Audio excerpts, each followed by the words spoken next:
Selamat pagi teman-teman semua. Ini udah selesai Lebaran.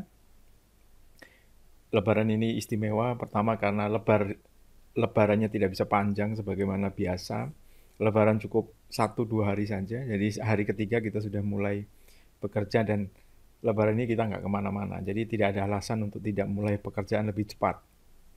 Nah teman-teman, pagi ini saya akan bahas satu hal yang kemarin menjadi bahan perbincangan saya dan teman-teman saya ketika halal bihalal virtual, yaitu mengenai ini pandemi COVID ini sampai kapan gitu. Apa dampaknya sama kita dan sebaiknya eh, perencanaan apa yang harus kita lakukan. Nah, teman-teman, saya akan bercerita ini dari sisi seorang financial planner dan saya tidak akan bercerita memakai teori yang tinggi-tinggi gitu ya. Saya akan bicara dalam bahasa yang sederhana dan cerita ini nanti akan diwakili oleh tokoh imajiner saya yang namanya Pak Ali. Jadi ini adalah Pak Ali.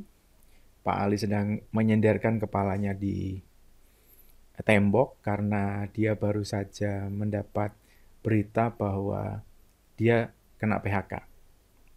Jadi kantornya tutup karena bisnisnya down gitu kan. Kemudian kantornya terpaksa menutup bisnisnya dan itu otomatis harus mem-PHK karyawannya. Nah, nama Pak Ali adalah nama imajiner.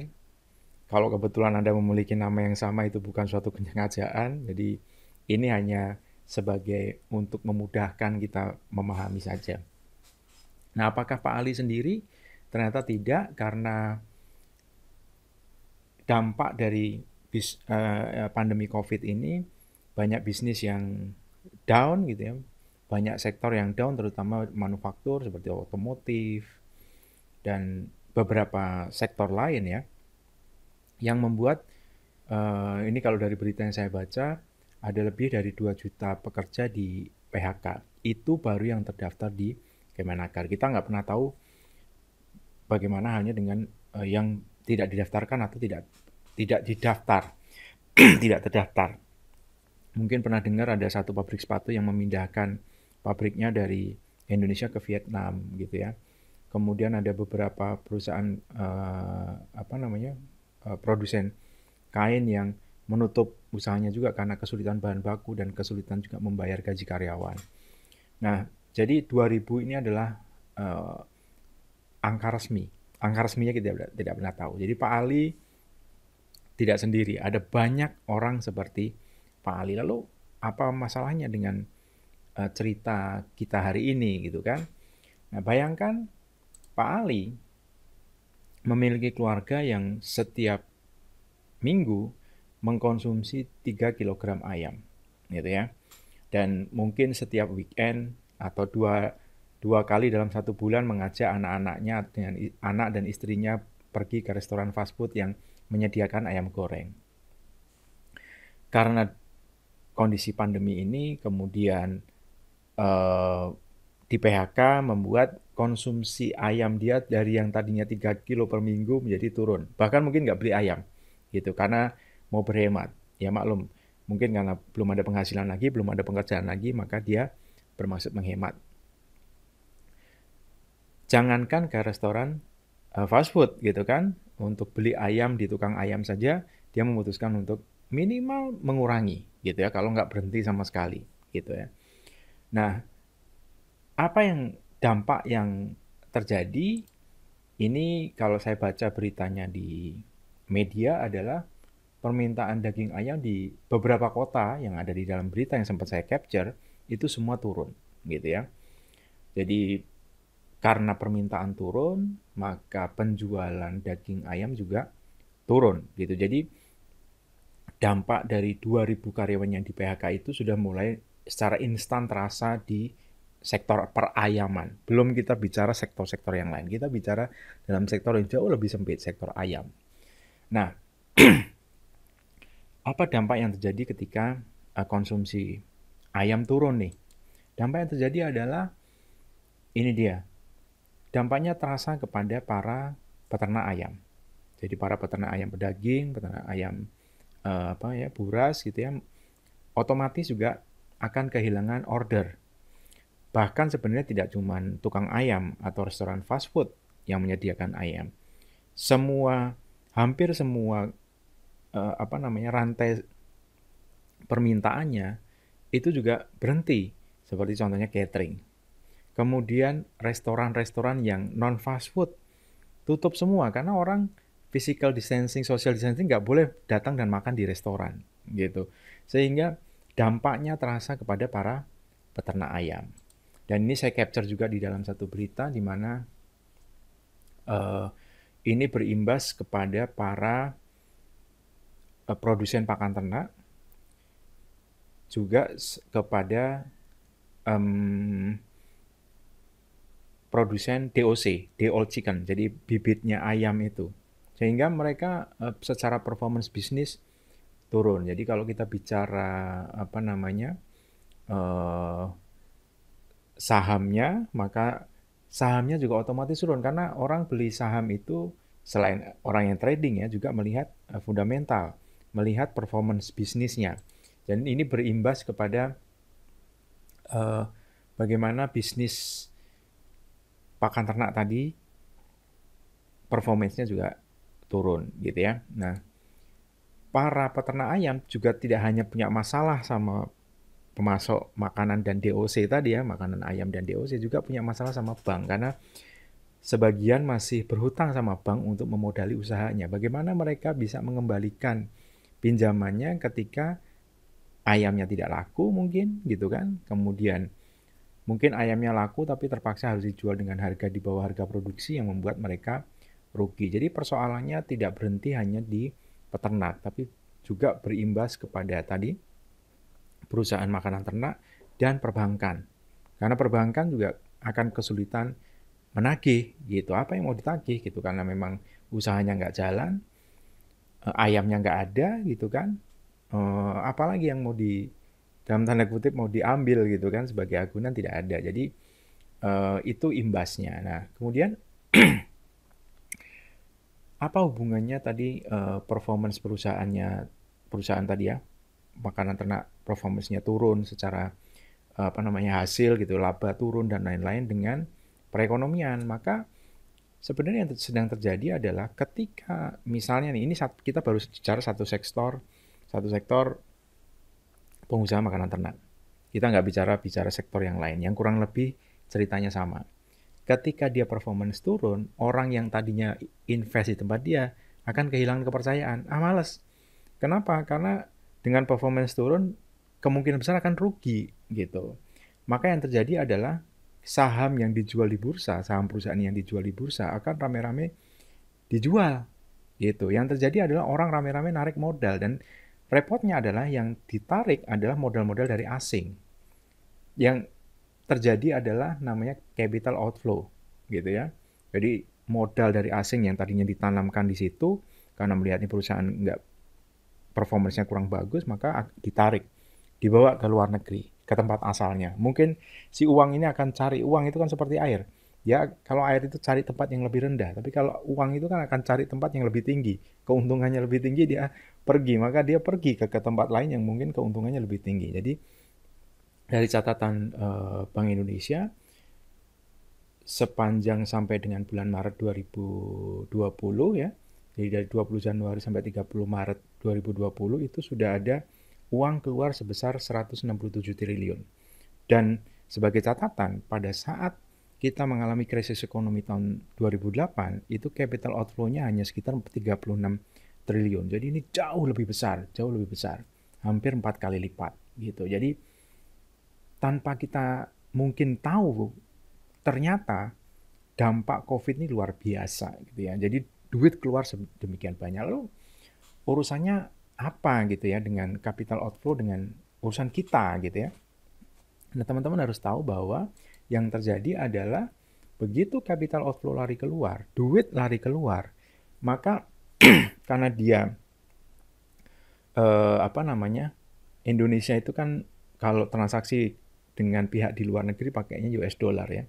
Maka yang terjadi adalah nilai mata uang kita jadi melemah gitu. Karena banyak dolar keluar gitu. Jadi mata uang kita melemah. Dan ini teman-teman bisa lihat berita bahwa akibat adanya capital outflow atau capital flight, rupiah anjlok gitu. Nah, begitu rupiah anjlok, apa yang terjadi? Yang terjadi adalah inflasi. Kenapa inflasi? Karena begitu rupiahnya anjlok, artinya harga dolarnya naik, barang-barang yang tadinya kita beli pakai dolar itu murah, otomatis jadi mahal. Yang tadinya waktu dolar 13.000 misalnya nih, kita beli dengan harga 13.000, sekarang harus kita beli dengan harga 15.000, jauh lebih mahal. Maka karena bahan bakunya kita beli jauh lebih mahal, maka ketika kita produksi, ditambah biaya produksi, keuntungan dan lain-lain, kita jual kepada konsumen terpaksa harus lebih mahal. Itu yang membuat terjadinya inflasi gitu ya. Dan apa pengaruh inflasi ini? Pada akhirnya barang-barang yang terutama kontennya, bahan bakunya adalah barang-barang impor, itu jatuhnya menjadi lebih mahal. Nah, apa akibatnya? Ini salah satunya yang mungkin kita bisa lihat adalah industri farmasi, terutama karena di situ banyak menggunakan barang-barang impor, maka harga-harga obat pasti akan naik. Dan pengaruh yang lain adalah daya beli. Begitu nilai dolar naik, rupiah anjlok, maka daya beli juga turun. Kenapa? Karena orang yang tadinya digaji $1, $1, 13.000 rupiah, itu bisa dapat barang senilai $1. Ketika dolarnya naik menjadi 15.000, itu udah nggak bisa beli lagi barang yang nilainya $1. Karena $1 sudah jadi 15.000, dia hanya punya uang 13.000 gitu. Maka otomatis ini akan berpengaruh ke daya beli. Nah, teman-teman bisa lihat, ini berita yang saya capture juga bahwa efek domino dari nilai dolar yang harga dolar yang naik adalah turunnya daya beli. Nah, karena duit yang tadinya bisa spending 13.000 bisa dapat barang yang harganya 13.000, $1 kan? Karena dolar menjadi 15.000, kita terpaksa harus mengeluarkan uang 15.000, maka orang mungkin akan sedikit kekurangan uang untuk bisa menabung. Nah, ini nanti impact-nya ke dunia perbankan, di mana dana pihak ketiga, orang-orang yang biasanya nabung karena kebutuhan dia untuk spending expenses itu makin besar, maka dia udah nggak bisa nabung lagi gitu ya. Kecuali mungkin korporasi dan orang-orang super kaya yang mungkin tidak terpengaruh.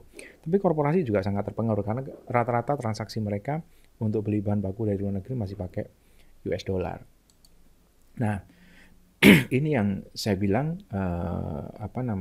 diagramnya, di mana ketika daya beli turun, orang nggak bisa nabung, kemudian tadi peternak ayam tadi juga usahanya tidak membaik, sehingga dia punya tunggakan di bank yang mungkin susah dilunasin gitu ya, cicilannya nggak bisa bayar, maka itu berimpact kepada perbankan. Lalu urusannya apa sebenarnya sama perbankan? Kenapa perbankan menjadi sangat terdampak seperti itu? Mungkin teman-teman sudah tahu bahwa cara kerja bank adalah dia menampung dana pihak ketiga dari nasabah ya. Jadi Anda menabung, mendeposito dan apapun itu, taruh uangnya di bank, kemudian bank akan putar, uangnya akan salurkan dalam bentuk kredit. Nah, bank menganggap Anda sebagai liability karena bank harus ngasih bunga kepada Anda, dan bank menganggap uang Anda sebagai aset karena itu akan diputar lagi, disalurkan dalam bentuk kredit yang menghasilkan keuntungan buat dia gitu kan. Nah, bayangkan yang terjadi adalah likuiditasnya sesek gitu ya, karena uang udah nggak ada yang masuk lagi, karena tadi kebutuhan untuk expenses orang akan jauh lebih besar. Jadi dia tidak punya sisa untuk dia tabung, karena orang Indonesia kita kan masih punya kebiasaan menabung itu sisa, bukan sisih ya. Jadi harusnya kan disisih, bukan disisa.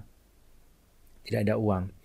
Dan untuk teman-teman tahu, ini ada satu data di mana loan deposit ratio kita, mungkin ini ada data dari statistik bank, di mana bicara bahwa loan deposit ratio kita, perbandingan antara uang yang ada di bank yang disalurkan dengan uang yang disimpan itu adalah 92,5%.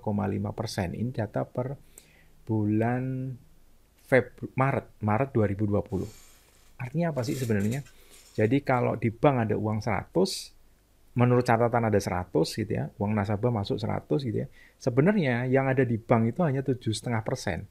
92,5% itu ada di luar. Jadi bayangkan kalau tiba-tiba ada orang atau korporasi atau nasabah yang secara beramai-ramai pengen ngambil duit gitu ya. Mungkin mau ditukar depositonya menjadi emas mungkin gitu atau investasi lain. Bayangkan apa yang terjadi, bank akan kelimpungan. Maka sebenarnya impact di perbankan sangat berat gitu ya, karena bank selain harus menjaga likuiditasnya tetap terjaga, juga harus menjaga bahwa performancenya bagus. Karena mereka juga jual sahamnya di bursa. Begitu performancenya jelek, maka sahamnya juga akan ikut turun. Dan itu butuh waktu yang cukup panjang untuk memulihkan itu semua. Gitu. Nah pertanyaannya kan sekarang, apa yang harus kita lakukan nih? Ini kan oke lah, pandemi selesai mungkin 3-4 bulan lagi gitu kan. Apa yang harus kita lakukan? Apa yang harus kita persiapkan? Pertama tentu saja kita harus beradaptasi. Orang bilang ini new normal, yes, gitu. Ini new normal. Kalau zaman dulu orang itu kalau kerja nggak ke kantor itu namanya belum kerja. Kalau sekarang nggak di rumah, nggak di manapun kerja gitu.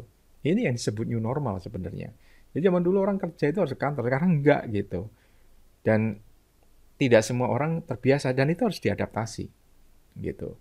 Itu adaptasi yang pertama. Terus yang kedua adaptasi dengan kondisi tadi, keuangan tadi, bahwa apa yang tadinya kita pikir cukup itu bisa menjadi nggak cukup. Nah, apa yang harus dilakukan adalah memperbanyak emergency fund. Orang berpikir bahwa oke, emergency fundku cukup untuk 1-2 tahun ke depan. Tapi bayangin kalau tiba-tiba inflasi menggila gitu. Uang yang Anda pikir cukup untuk 1-2 tahun itu bisa jadi hanya cukup untuk mungkin 6 bulan gitu. Karena nilainya terdegradasi 50% barangkali gitu karena adanya inflasi. Maka kalau kita bicara emergency fund, ada dua hal yang kita bisa lakukan alternatif. Pertama adalah ya kita naikin income, kita perbanyak pekerjaan kita, mungkin harus banyak pekerjaan freelance atau kalau mungkin yang orang seperti saya, seorang financial planner, agen asuransi, juga teman-teman saya agen asuransi harus lebih giat kerjanya gitu. Karena itu sudah nggak ada pilihan lain. Jadi kalau yang sekarang masih tidur-tiduran, malas-malas, mohon maaf ya, Anda akan tergilas oleh situasi nanti gitu. Merasa bahwa semua baik-baik aja gitu ya. Jadi cara yang kedua adalah kurangi expenses. Jadi kalau selama ini merasa bahwa wah enaknya di rumah bisa belanja online terus, jangan salah, itu akan menyedot likuiditas Anda. Itu berbahaya sebenarnya. Jadi belanja seperlunya, belanja apa yang sesuai dengan kebutuhan bukan keinginan. Itu yang kedua. Selain adaptasi tadi. Yang ketiga adalah yang paling penting adalah risk management. Nah, bicara risk management tentu saja tidak cuma soal bicara punya asuransi atau tidak punya asuransi. Paling nggak ada 4 pekerjaan di dalam risk management yang bisa Anda lakukan. Pertama, ini kita akan bahas nanti lebih detail di video yang lain. Tapi saya akan highlight sedikit bahwa risk management bicara pertama risk avoidance. Jadi kalau kita tahu di depan ada resiko, kalau kita tahu bahwa hujan-hujanan bikin pilek, ya jangan hujan-hujanan. Itu namanya risk avoidance. Itu pertama. Yang kedua namanya risk reduction. Kalau kita tahu bahwa kalau kita lakukan ini kerugian kita besar, ya jangan kita lakukan. Gitu. Jadi biasanya kita melakukan proses optimalisasi. Gitu. Jadi kalau dengan sumber daya segini saya bisa dapat hasilnya segini, kalau saya tambahin sumber dayanya hasilnya tidak nambah, ya jangan dilakukan. Jangan nambah sumber daya gitu karena hasilnya tidak akan signifikan. Itu risk reduction. Nah, kemudian ada namanya risk sharing. Salah satu risk sharing adalah pekerjaan risk sharing adalah asuransi. Kapan asuransi diperlukan adalah ketika Anda punya satu risiko yang kejadiannya hanya sekali-sekali, tapi begitu kejadian dampak finansialnya luar biasa. Jadi tidak semua risiko bisa diselesaikan dengan asuransi. Ya contoh misalnya Anda sakit, kayak sekarang COVID. Itu sekali sakit bisa minimal 150-400 juta. Kenapa? Karena kamarnya itu beda sama kamar pada umumnya. Dia harus one bed one room, jauh lebih mahal daripada kamar VIP gitu. Jadi begitu itu kejadian, dampak finansialnya gede, maka Anda perlu asuransi. Itu namanya risk sharing. Terus kemudian ada risk sharing yang lain tuh risk transfer. Misalnya Anda yang punya perusahaan, kemudian selama ini satpam Anda gaji sendiri, Anda sudah harus mulai berpikir untuk melakukan outsource. Gitu. Itu adalah bagian dari resharing. Nah, yang terakhir adalah retention, gitu ya. Retention itu salah satunya adalah budgeting. Jadi memang kita membudgetkan untuk resiko-resiko yang mungkin kita nggak bisa biayain pakai asuransi. Kita bisa cegah dengan membudget. Misal contoh banjir, gitu. Anda tinggal daerah yang dekat wilayah banjir, gitu. Apa yang bisa Anda lakukan? Anda lebih beli pompa. Karena kalau di asuransi jatuhnya mahal banget, gitu, rugi. Ya itu salah satu beberapa pekerjaan yang kita lakukan di dalam risk management. Nah, kita harus bisa memanage resiko kita di dalam kondisi pasca pandemi ini. Kenapa? Karena resiko finansialnya cukup besar, gitu. Nah, teman-teman, ini akan kita bahas nanti di video yang lain. Itu yang kira-kira mungkin teman-teman bisa lakukan, kita semua bisa lakukan pasca pandemi ini. Karena pandemi bisa saja berakhir dalam 3-4 bulan ini, walaupun banyak orang pesimis. Kenapa? Karena ini akan baru bisa selesai setelah vaksinnya ketemu. Which is, bicara vaksin itu tidak bisa bicara 3-4 bulan, itu bicara tahunan, gitu ya. Lebih dari itu, bila pun ini selesai, dampak finansial tidak bisa pulih dengan seketika. Karena tadi, proses dari seorang Pak Ali menuju inflasi itu ternyata panjang dan berliku. Which is, kalau begitu mau menyelesaikan, itu juga perlu waktu yang lama dan panjang dan berliku juga jalannya. Nah itu teman-teman, video yang saya bisa share kepada teman-teman. Intinya menghadapi pandemi dan pasca pandemi, pertama yang kita bisa lakukan adalah kita beradaptasi. Kita lakukan hal-hal yang mungkin belum pernah kita pikirkan, mungkin tidak biasa kita lakukan, dan mungkin kita merasa bahwa kita tidak bisa melakukan karena kita tidak pernah mencoba. Adaptasi. Yang kedua, kita siapin dana darurat dengan 2 alternatif cara, nambah income atau ngurangin pengeluaran, gitu ya. Akan lebih bagus memang nambah income, artinya kita bekerja jauh lebih keras, jauh lebih giat, gitu ya. Kurangi leyeh-leyeh, kurangi tongkrong-tongkrong, gitu ya. Kurangi ngelamun-ngelamun. Kemudian 3, kita harus punya satu risk management system yang bagus, gitu. Nah, untuk khusus risk management kita akan bahas di video berikutnya. Nah, baik teman-teman, itu video yang saya bisa share kepada teman-teman hari ini. Semoga dapat manfaat dari video ini. Bila Anda dapat manfaat, jangan lupa like, share, dan subscribe. Sukses untuk kita semua.